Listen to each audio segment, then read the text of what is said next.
Le célèbre astrophysicien américain Neil deGrasse Tyson a prévenu dans une interview que nous trouverons dans l'espace des choses qui mettront notre esprit à rude épreuve.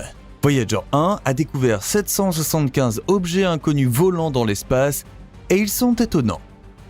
La sonde voyage depuis 45 ans maintenant et les chercheurs sont toujours surpris parce que Voyager 1 découvre chaque jour. Citation de Neil deGrasse Tyson.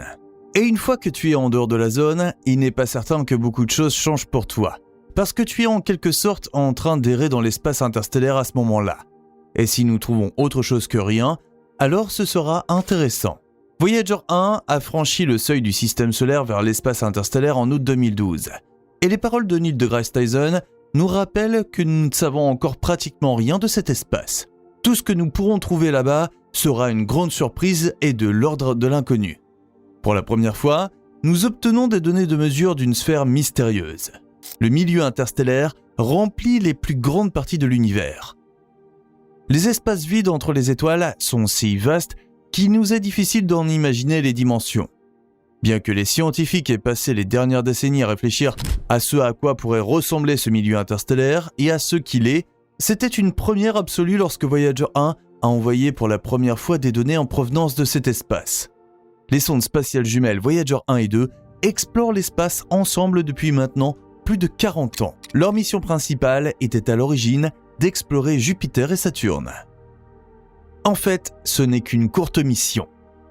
Une constellation planétaire unique a incité la NASA, au milieu des années 1970, à construire très rapidement 2 sondes afin de profiter de cette fenêtre du siècle vers les planètes extérieures.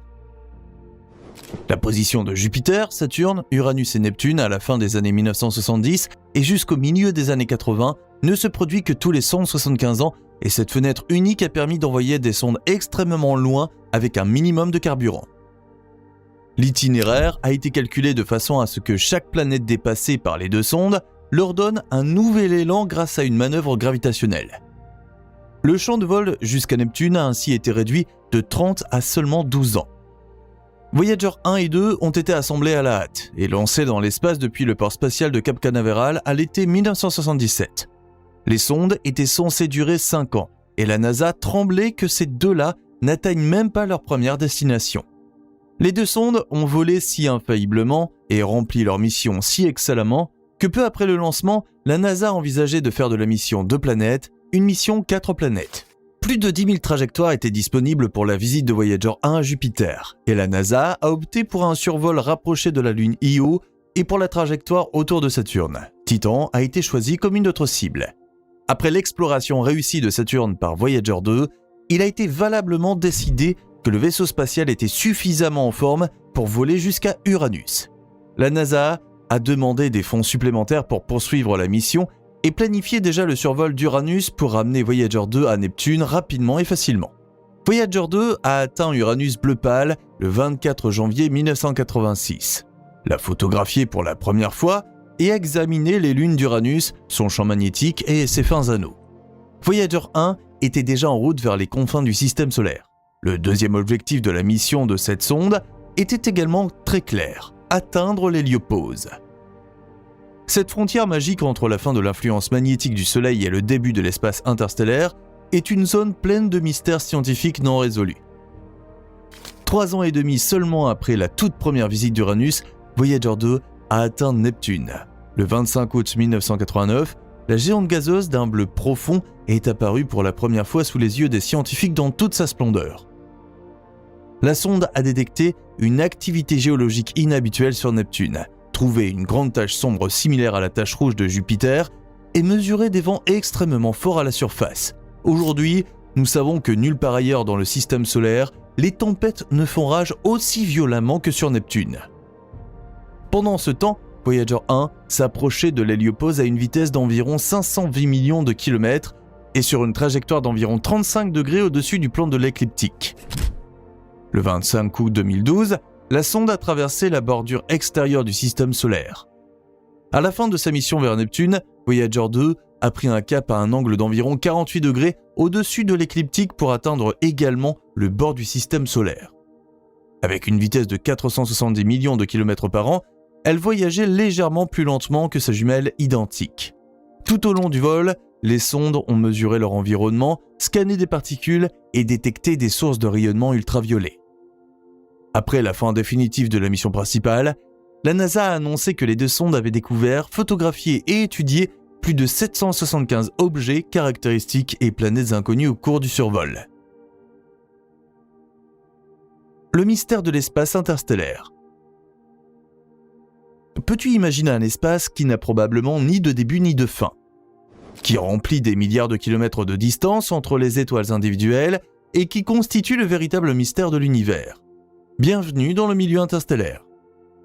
Cet espace constitue la plus grande partie de l'univers. Il ressemble à un noir vide, à un néant qui est simplement là. Mais les chercheurs savent qu'il ne peut pas s'agir de tout. Cet espace est rempli d'informations, de restes d'étoiles explosées, et il est très probable que le milieu interstellaire contienne également les structures qui maintiennent l'univers ensemble ou le rendent possible en premier lieu. L'objectif de la mission interstellaire Voyager est de découvrir cet espace fantastique situé au-delà de la fin du système solaire et bien au-delà de la sphère d'influence du Soleil. Cette mission prolongée a essentiellement commencé par le vol à travers la frontière de l'héliopause, les limites extérieures du champ magnétique du Soleil. C'est là que le vent solaire rencontre les forces et les radiations de l'espace interstellaire. La pénétration de la limite de l'héliopause a permis pour la première fois de mesurer le vent solaire à son extrémité et d'étudier ses interactions avec le milieu interstellaire. Notre système solaire n'occupe pas une place statique dans l'univers ou dans la galaxie. Il se précipite dans l'espace interstellaire à une vitesse incroyable. Aux confins de notre système solaire, les scientifiques espèrent obtenir non seulement des mesures de champ, de particules et d'ondes, mais aussi des informations sur la dynamique du mouvement du système solaire au sein de la galaxie et de l'univers. Aujourd'hui, on peut diviser le passage des sondes en 3 phases. Le choc de terminaison, l'exploration de l'héliopause et enfin l'entrée et l'exploration de l'espace interstellaire. Au départ, l'environnement était encore influencé par le champ magnétique du Soleil. Les flux de plasma, provenant des vents solaires, dominaient l'environnement. Le premier signe de passage à l'espace interstellaire a été le choc de terminaison, au cours duquel le vent solaire ralentit, passant d'une vitesse supersonique à une vitesse subsonique, et où se produisent de grands changements dans la direction du flux de plasma et l'orientation du champ magnétique. Le passage par le choc de terminaison s'est terminé par la phase de choc de terminaison, puis la phase d'exploration de l'héliopause a commencé. L'héliopause est la couche extérieure de la bulle que le Soleil forme autour de lui avec ses vents. Des courants constants de plasma provenant du Soleil soufflent à travers tout le système solaire sous forme de vents solaires et de courants de particules. Ces courants enveloppent le Soleil et ses planètes dans une boule protectrice, l'héliosphère. L'héliopause, la couche la plus externe de cette sphère protectrice, est encore dominée par le champ magnétique du Soleil et les particules contenues dans le vent solaire. Voyager 1 a atteint l'héliopause en décembre 2004 et Voyager 2 a franchi ce seuil en août 2007. Dans cette région, l'influence du Soleil s'estompe de plus en plus et l'espace interstellaire commence à apparaître. Le 25 août 2012, Voyager 1 a finalement volé au-delà de l'héliopause et est entré dans l'espace interstellaire. La sonde est ainsi devenue le premier objet fabriqué par l'homme à franchir ce seuil. À ce moment-là, Voyager 1 se trouvait à une distance d'environ 122 unités astronomiques ou 18 milliards de kilomètres du Soleil. Les scientifiques ont été surpris de constater que l'héliopause se terminait soudainement, comme d'un instant à l'autre. Jusque-là, ils pensaient que l'héliopause se fondait doucement dans le milieu interstellaire. Mais apparemment, les forces des vents solaires et de l'espace forment quelque chose comme un mur à cet endroit. Voyager 2 a livré des résultats de mesures similaires le 5 novembre 2018 en franchissant l'héliopause dans l'espace interstellaire à un point complètement différent. Cela montre que le bord solide inattendu du système solaire est probablement le même partout. L'explication dans le milieu interstellaire. Dans l'espace interstellaire, Voyager 1 a recueilli une multitude de données qui ont déjà considérablement modifié notre compréhension de l'espace.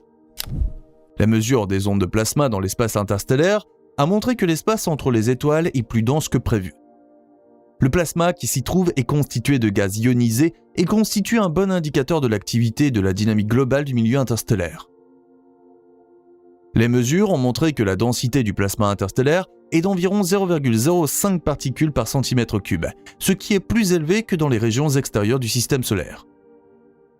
Cela signifie que l'héliopause est plus fine que l'espace interstellaire. Là encore, les chercheurs ont été stupéfaits, car personne ne s'attendait à cela. La sonde a également mesuré l'intensité des rayons cosmiques dans l'espace interstellaire, et comme prévu, a constaté qu'elle est nettement plus élevée qu'à proximité de la Terre. Ces rayons sont constitués de particules de haute énergie qui proviennent de diverses sources dans l'univers. Le rayonnement de ces particules serait très probablement fatal pour nous sur Terre. Notre vie n'est donc possible que parce que nous sommes enveloppés par notre étoile dans un manteau protecteur de flux de plasma solaire. En 2021, c'est l'effervescence à la NASA. Le système d'articulation et de contrôle de l'attitude de la sonde rapporte des données inexplicables si folles que les scientifiques ont brièvement supposé que Voyager 1 avait perdu la tête ou avait été enlevé par des extraterrestres. L'ACS est un système de gyroscope et de capteurs d'étoiles qui détermine la position de Voyager 1 dans l'espace et lui permet de naviguer en toute sécurité. Ces données signalaient que la sonde avait perdu son orientation dans l'espace, mais étonnamment, l'ensemble de l'objet était encore parfaitement aligné. L'antenne de Voyager 1 pointe toujours vers la Terre et rien n'avait changé. La sonde ne tournait donc pas et ne s'était pas désalignée. Les données ont continué à arriver sans encombre, mais ils ont prétendu que Voyager avait perdu sa position. Il a fallu des semaines pour découvrir comment cette confusion était apparue. Finalement, les ingénieurs ont trouvé l'erreur. Le système informatique de bord avait apparemment basculé indépendamment, générant des données de position confuses alors que même la sonde suivait sa trajectoire. Le problème a été rectifié et depuis Voyager 1 poursuit imperturbablement son vol dans le milieu interstellaire. Les Voyagers ont suffisamment d'énergie et de carburant pour faire fonctionner les principaux instruments scientifiques jusqu'en 2025 au moins.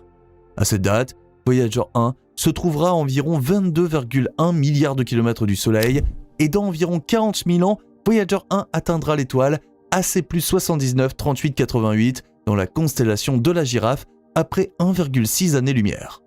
Appuie sur abonnement maintenant car les meilleures vidéos sont encore à venir.